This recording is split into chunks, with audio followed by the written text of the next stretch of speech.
Team up, dream up. For girls, finding your team is game changing, which is why Metrobank are championing the growth of women and girls cricket across England and Wales. Their mission is to create a brighter future for girls through cricket in partnership with the ECB.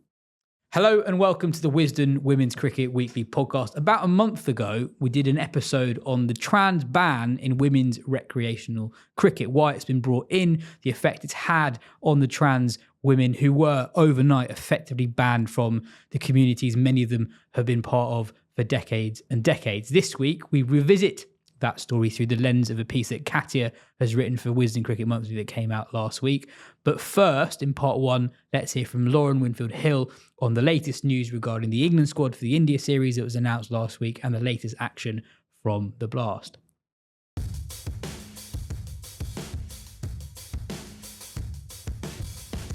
Lauren, you and Yaz chatted a lot about the schedule last week. I believe you've had 3 matches in the last 7 days with Essex. How are you feeling? Yeah, the bags under my eyes are probably a bit bigger this week than they were last week.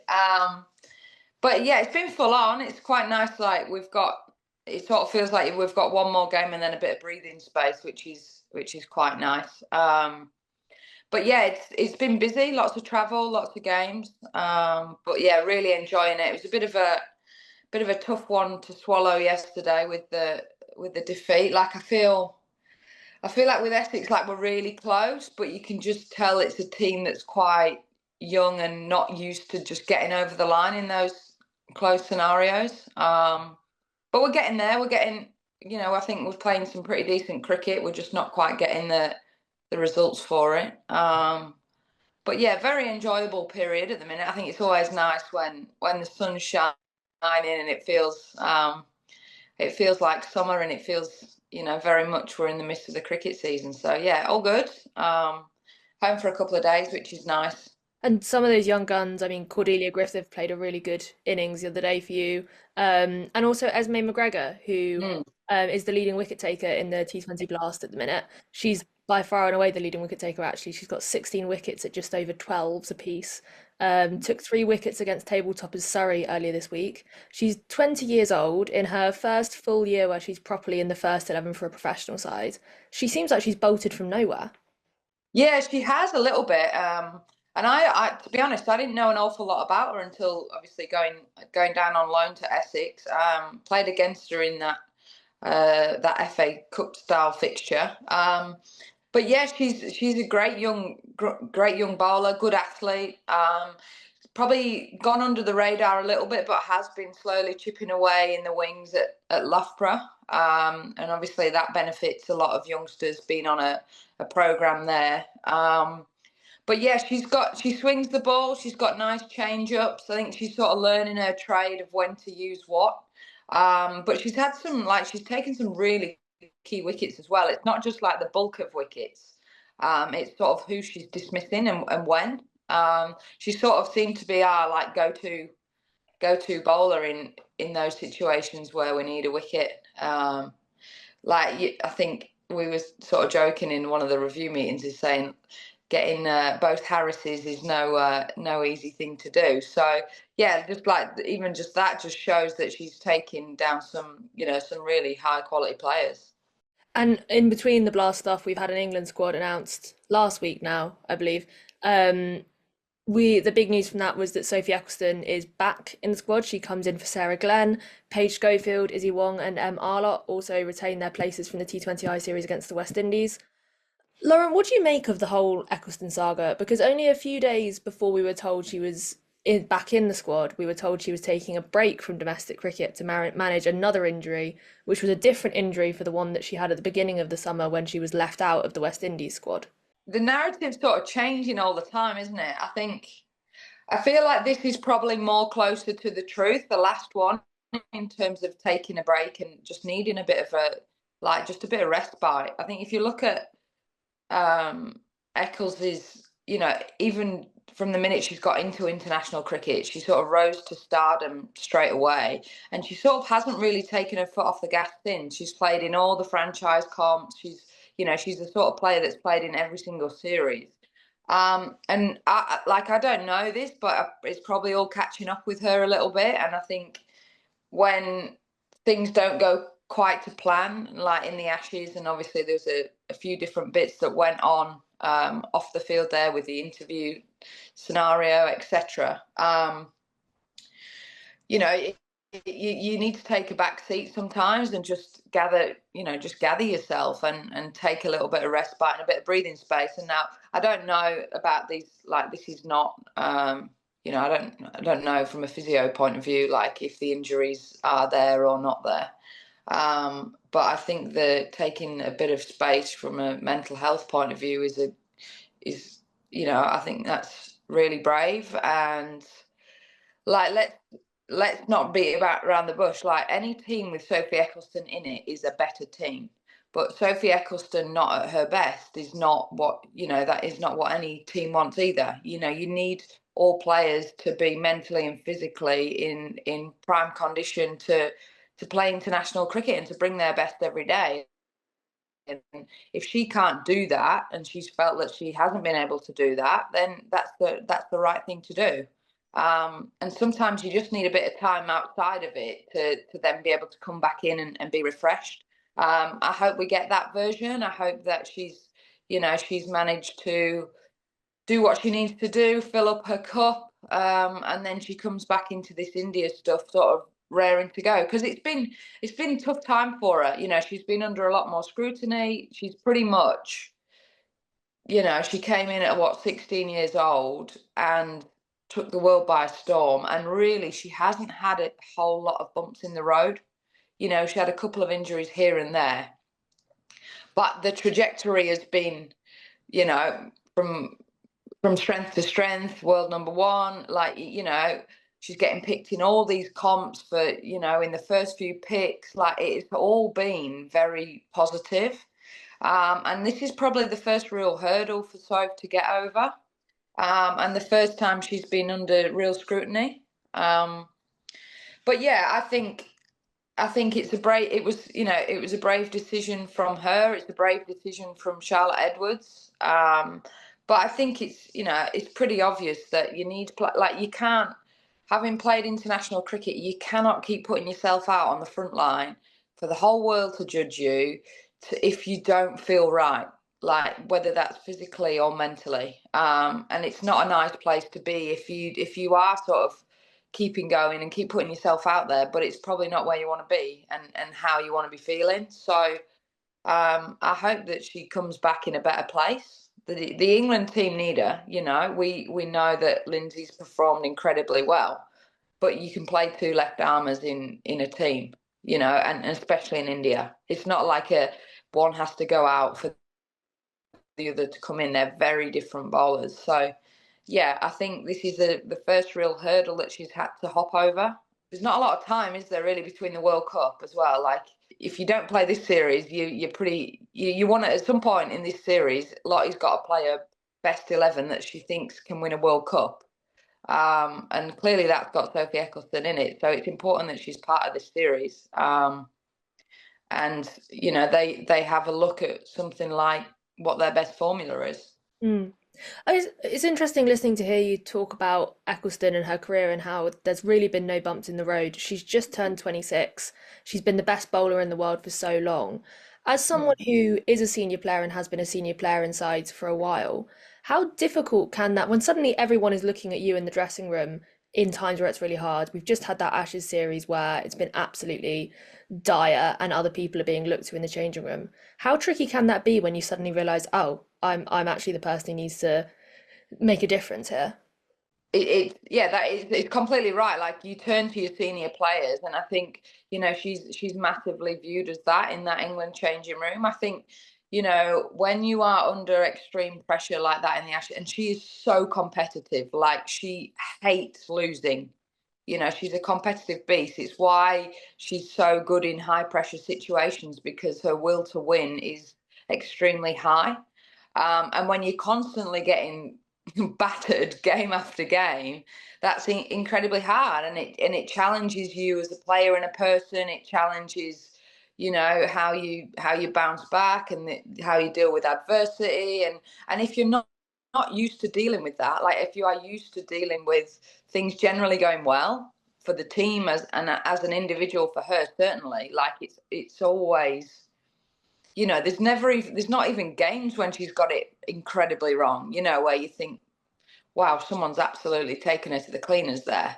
So it is challenging, and it probably does make you reflect. And hopefully she's had time and space to do that, because like I say, it's like anything. Like if you're somebody that's used to, you've sort of got your battle scars and you're used to things not going your way, or you know what it takes to keep putting yourself on the front line. If you're not familiar with that, you don't. It's like anything. You just get used to how things are, and if they're generally always positive and always going your way, then when it's not, it's a bit of a shock to the system. I thought the press release or both press releases that accompanied the news that Ecclestone was taking a break and also that she was back in the squad were quite interesting. Previously, when Ecclestone was left out of the squad for the first time, I thought Edwards was quite hard-nosed in what she said in the press release. But this time she was actually quite warm about Ecclestone in the quotes that she said, and was very supportive of her taking a break and both coming back in the side, and was at pains to stress that even though she was taking a break, she was available for the India series. What do you think we've learned about the way Edwards is running England through this whole thing? Yeah, I think, to be honest, I think that's what's caused a bit of a circus around this whole thing, isn't it? It's like the constant change of narrative. And the tangle up of like what is actually going on. Is it a knee? Is it a quad? Is it a mind? Is it a body? And I think that's what's created so much drama, really, is that like, what is the truth? What's going on here?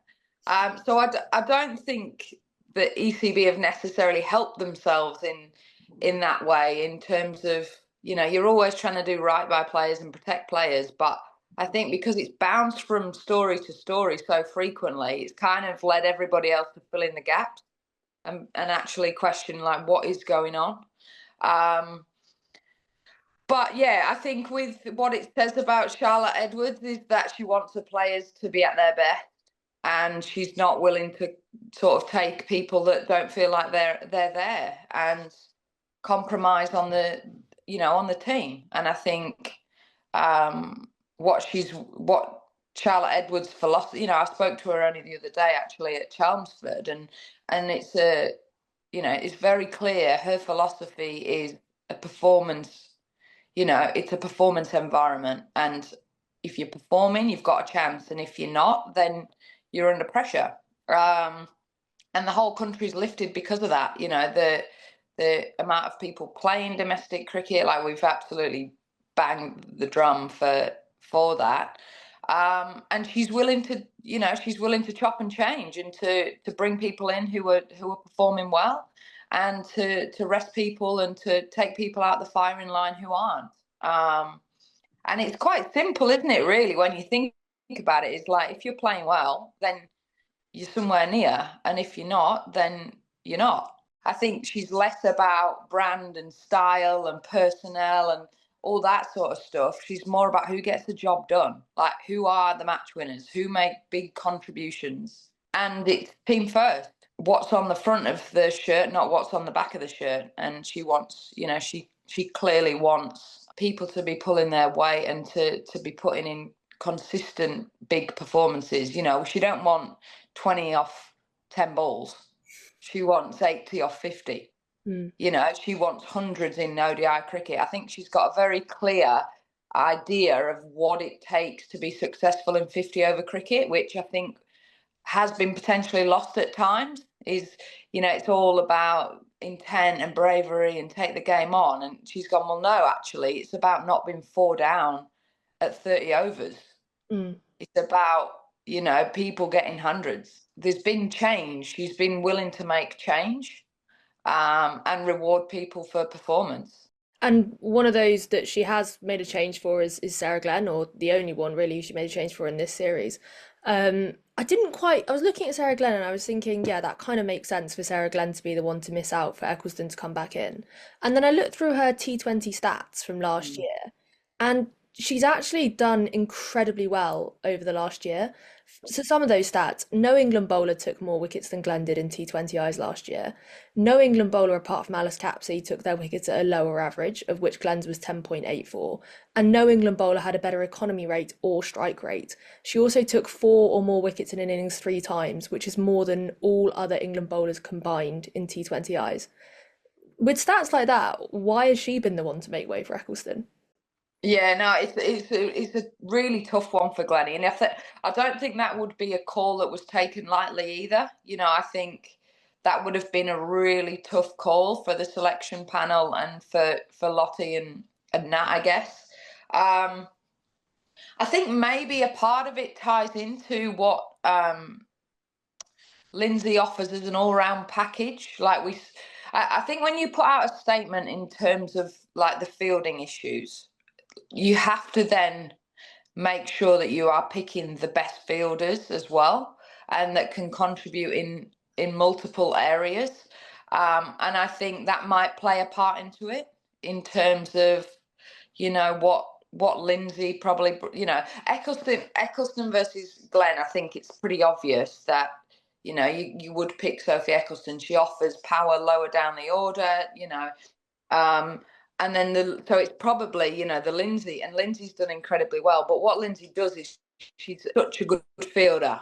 So when you make a statement about physicality and about fielding, you then have to pretty much play the people who you think are the best in their areas, and contribute to not only just your overs, but then how many runs you save in the field. Like who's most likely to cut twos, to save fours, to take catches. And that is Lindsay over Sarah Glenn, because when you look at just the bowling, like Glennie's, like you say, Glennie's been one of the best bowlers for England in the last 18 months, really. It's a real tough one for Glennie, but I think it's probably part of this, like trying to pick on the whole package. We've also said a lot over the past week that India will present a tougher challenge for England than the West Indies did. You've played a lot against a lot of the people who are still in the India team. What specifically is challenging about them as a side? I think their top six is as good, is arguably one of the best top six in the world. And I'm not saying that England don't have that. They also have that. That's why it's going to be a great series. I think India's top six batting lineup is explosive, dynamic. It's stacked. I think really in terms of the batting lineup, it's up there with Australia and England. I think it's a bat off this series. Like I worry a little bit about. I've said this quite a bit in terms of I just, since Goswami and Shikhar Pandey and that sort of era, I worry about India's seamers. I don't think they've got a world-class seam attack. Well, I think their bowling attack, they've got some great spinners, but I don't think there's a world-class seam attack. So I think it's a bit of a bat off for me in terms of how England contain and take wickets against India and vice versa. I think England's bowling attack is much stronger than India's. I think the batting lineup's pretty similar. So yeah, and I think looking at the way in which the surfaces are over here at the minute, like the pitches are flat, the outfields are rock hard. It's like we're playing in a different country at the minute. So I think it is just going to be a bat off. It's going to be who's got the most potent batting lineup. If you look at India, there's so much power in there as well. Like you've got real match winners in Mandana Rodriguez, Harmanpreet Kaur, Richard Ghosh. Like there's some real power in there. So I hope it's a great series. I think England should be really confident because, like I do say, I think England have got more bases covered. I think they've got a much better bowling attack. But I reckon the batting lineups are sort of pound for pound pretty equal. But yeah, absolutely no doubt about it. Like England are going to know more of where they're at the end of this series for sure. And it's how they keep those world-class batters quiet and take the wickets, really, in my opinion. And a little bit of bowling at left and right-handers. They've obviously got a couple of lefties. different challenges for England in terms of you've got a lefty up the top, and then you'll have, Dipti Sharma coming in down the order. So there's little things like that where England can really test themselves as well, where it's just a different challenge. And I guess as well, on your point about the seamers, India are actually fielding a depleted seam attack for this series as well, given that Renuka Singh Thakur and a couple of others aren't available through injury. So that would be another challenge, I guess. Yeah, I think so. I think England have got a real opportunity to put a lot of pressure on India, especially in that sort of first 10 or 20 overs before the spin comes on. It'll be interesting as well, because obviously the wickets are dry at the minute. Like it's pretty hot. It's pretty, the wickets are quite baked. So if they take spin, I definitely think that's where England can get ahead of the game is taking advantage of those inexperienced bowlers that India will have before your likes of Dipti Sharma come on, and they're more experienced and the world class bowlers really. But yeah, I think England have got a real good opportunity to see where they're at and to challenge. It's almost like that, like progressive next step of, okay, well, we've played really well against the West Indies. Can we do the same things and more against India? But like I said, I definitely think that India bowling attack can be put under pressure. And to counteract that is India have got an immense batting lineup. So the bowlers are going to get put under pressure. Well, that series begins, I believe, a week on Saturday. Cheers for your time, Lauren. We'll catch you next week.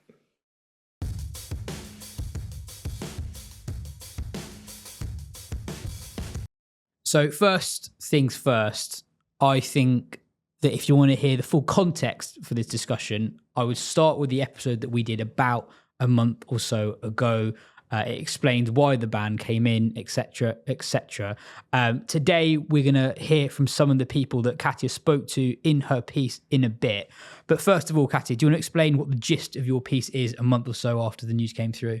Yeah, so I think when we did that original episode, it was very much in the immediate aftermath of the ban, and we were trying to find a way of covering it and getting across the human impact of the story from the trans players and the trans women who it affected. And once the dust had kind of settled on the issue, it felt like there was room for a longer, very long as it turned out, more in-depth piece that discussed different areas of debate and how different communities have been affected as a whole, while also having the wider background factors discussed as well. So factors like physical difference and like the legal framework surrounding the ban, so the Supreme Court ruling, and why, even though that ruling doesn't explicitly mention sport, why women's sport has been affected, and the disagreement in the legal community on that ruling and what it means for sport. So I talked to a lawyer and looked at different statements from lawyers that were made in the aftermath of the ban and how they disagreed. I also talked to a biologist whose evidence was really interesting, who explained the physical different points between trans women and cis women at a grassroots level, which there actually isn't much research on, because a lot of research focuses on physical difference at an elite level because that's where it's most pronounced. So those background factors are discussed, but the central part of the story is on the communities it affects. So we speak to another trans woman. So Susie, who we spoke to in the first podcast, is quoted in the piece, but also a trans woman called Jamie, who plays for Birmingham Unicorn CC and was supposed to play for their women's team this summer, but now won't be able to play for their women's team. She might still be able to play for their mixed team, and I think she actually has played for their mixed team at this point.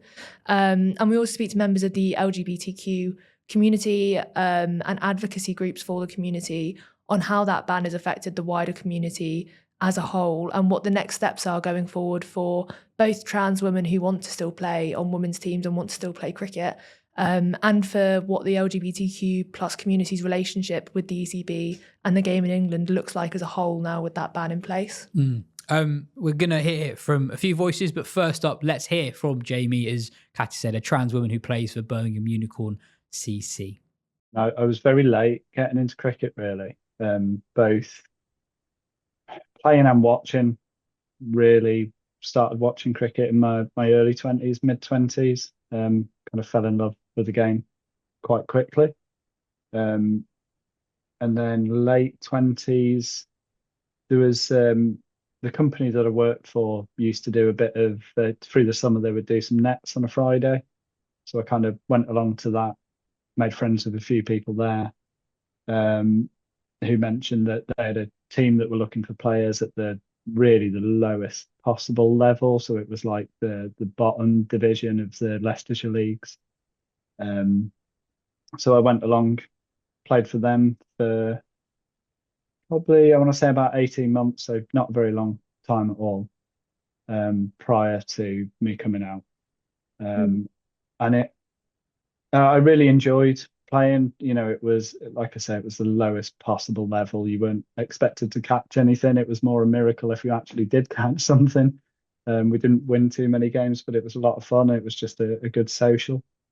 But I suppose as my gender journey went along, it didn't really feel like a safe space for me. And there was quite a few other things going on in my life, so I ended up stepping away from the team and from the game. And then when I came out, I guess over a period of, between close ones and then more publicly in the last 12 months or so, I just never really thought I'd play cricket again. It wasn't really on my radar. I still watched a lot of cricket and go to matches when I can, but I just never really felt that playing would be a safe environment for somebody under the trans umbrella.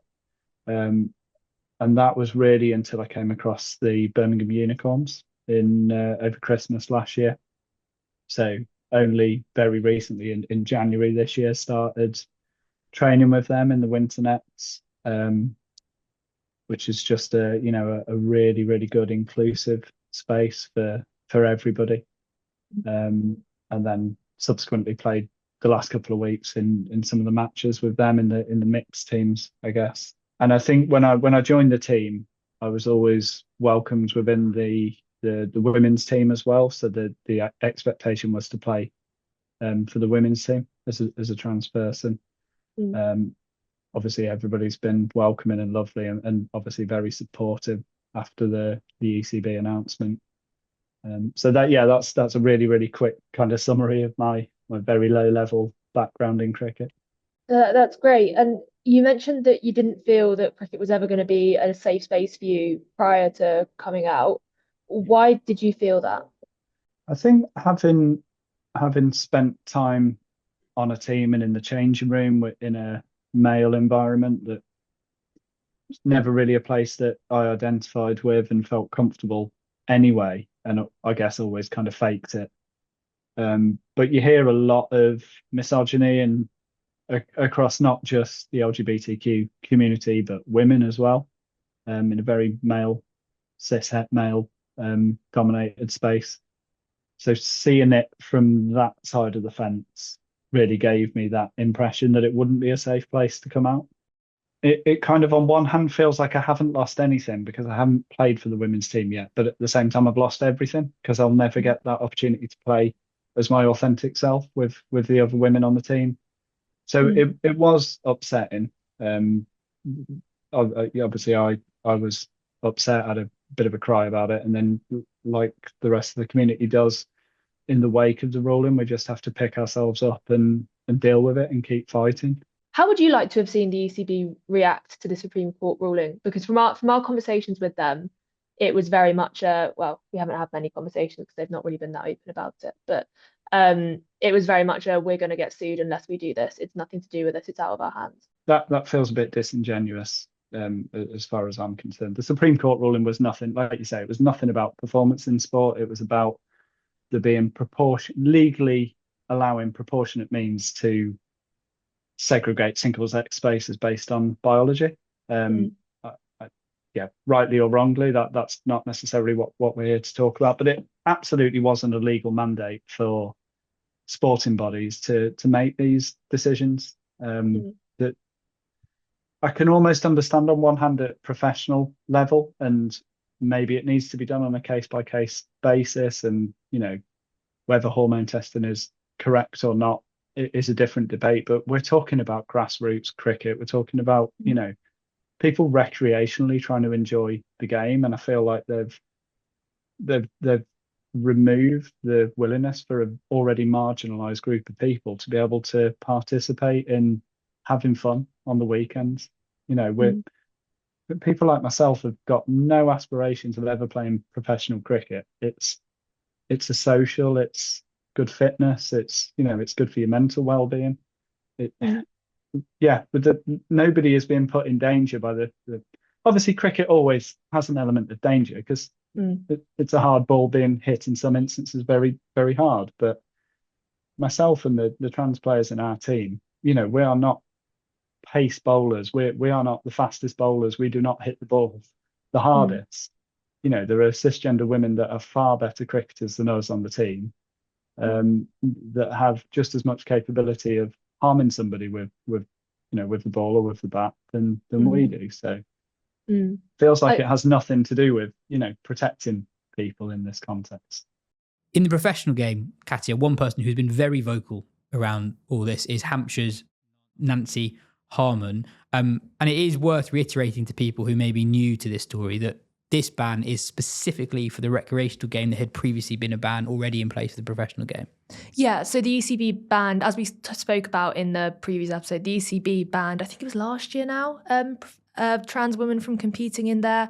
It's a bit confusing because I think it's called Tier 1 competitive competitions, which is essentially county cricket and England international cricket, although the ICC also have their own ban in place for that, on the grounds of fairness and safety. Whereas this ban is not, and the ECB have never said it's on the grounds of fairness and safety. This ban was on legal advice the ECB received in the aftermath of the Supreme Court ruling from two independent KCs who advised that legal action against their previous policy, which was on a case-by-case basis, was likely unless they acted and changed their policy.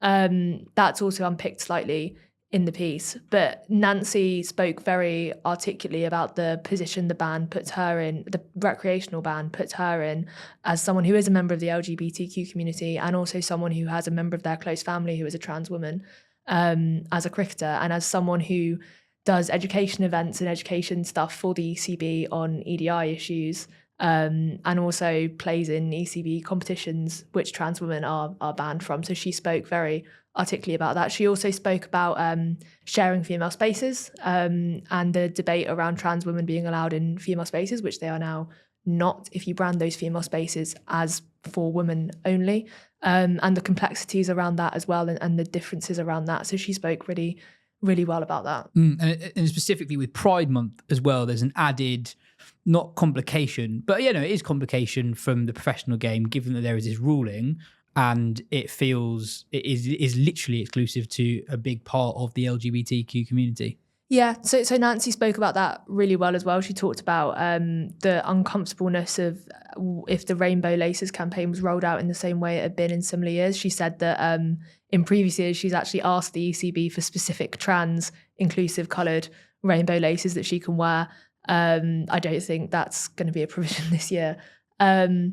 So yeah, she spoke about that. And the other people I spoke to who were very articulate about Pride Month, who we're going to hear from in a bit, Lachlan Smith and Steve Gillies. Lachlan particularly was one of the most articulate voices in the piece. He, as a gay man, founded Birmingham Unicorn CC, which is an LGBTQ plus inclusive cricket club in Birmingham, a few years ago, the club that Jamie now plays for. And he also founded, along with Leo Skyner, who founded another LGBTQ plus inclusive club, Graces in London. They founded Out for Cricket, which is an advocacy group which works with counties and the ECB as well on how to make cricket a more inclusive space for LGBTQ plus communities. They've also advised the ECB on their previous gender policies, and one that was shelved before the Supreme Court ruling came out. And two things that came from the conversations with both Steve and Lachlan. Steve founded Leeds Kites Cricket Club, which is another LGBTQ club, of three of four, I think, in the country, those three. So the first thing that came out of those conversations were how important those clubs are for the LGBTQ community in cricket. One of the most powerful things I think Lachlan said in the piece was that for a lot of their lives, sport has been a bit of a letdown for LGBTQ club plus people. It's never felt like a space for them. And the trust that the ECB and other organisations have to build up with that community to get them playing cricket can be destroyed overnight. And he felt that that ban had gone a long way to doing that, or at least not including trans or LGBTQ plus voices before the ban was announced. So that was the first thing that came from those conversations. And the second thing was just how uncomfortable they felt with Pride and attending cricket-related events now with Pride. There isn't any reporting about on what the ECB have done in terms of Pride this year, but their calendar was stacked, and it's not clear yet whether they'll be marching at London Pride, which is on July 5th. It's the first week of July. From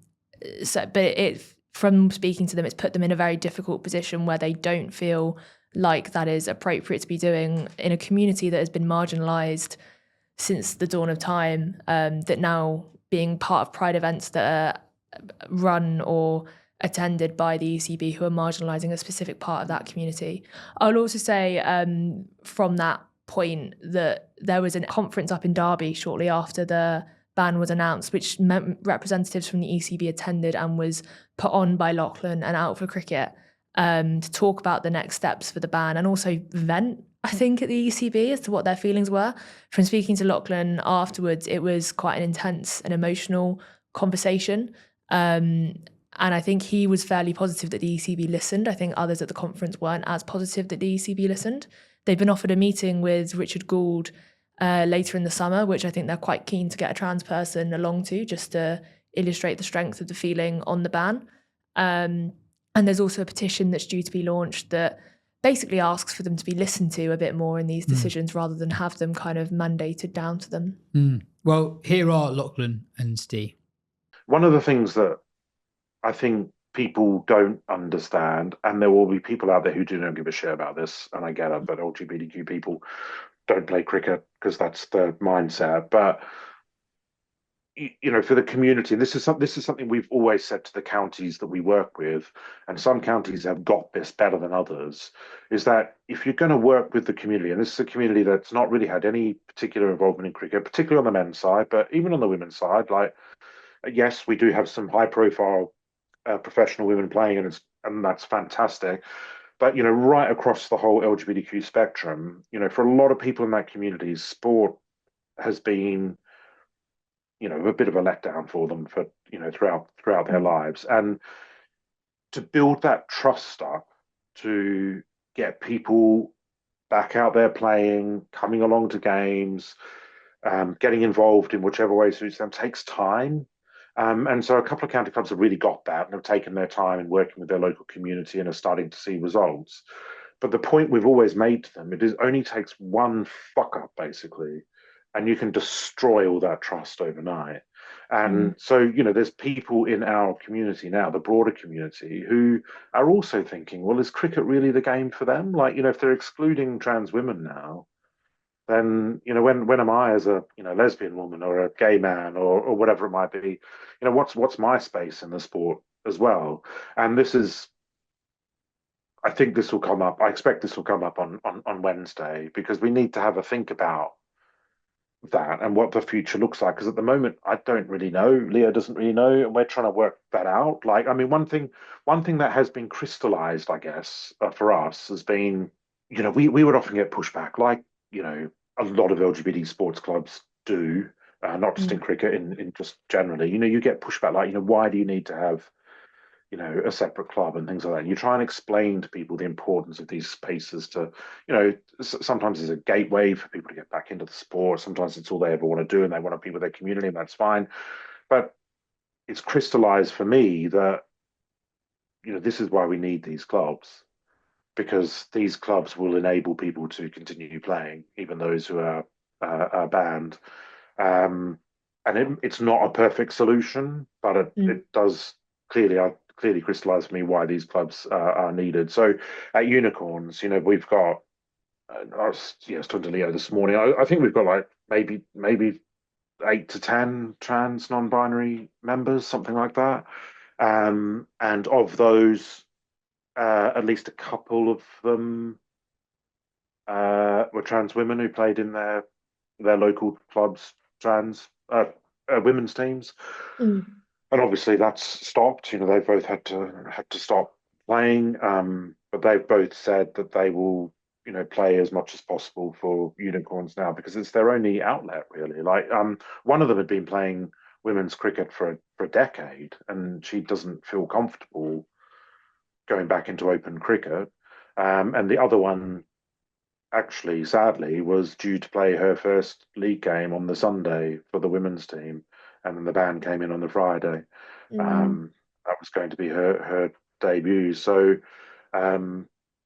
yeah, we don't know what the answer is at the moment, and it feels really difficult because there's people within the community who do still want to play cricket, obviously, but it's just trying to work out what the right space is for them. Yeah, I don't have an answer for that right now, unfortunately. I wish I did, but yeah. On that point of growing the game, obviously a big question that's come out of this is Pride Month and rainbow laces. You said you'd done an article about rainbow laces a few years ago. How does that sit with you in terms of the ECB rolling out this rainbow laces campaign again, marching at Pride, that kind of thing?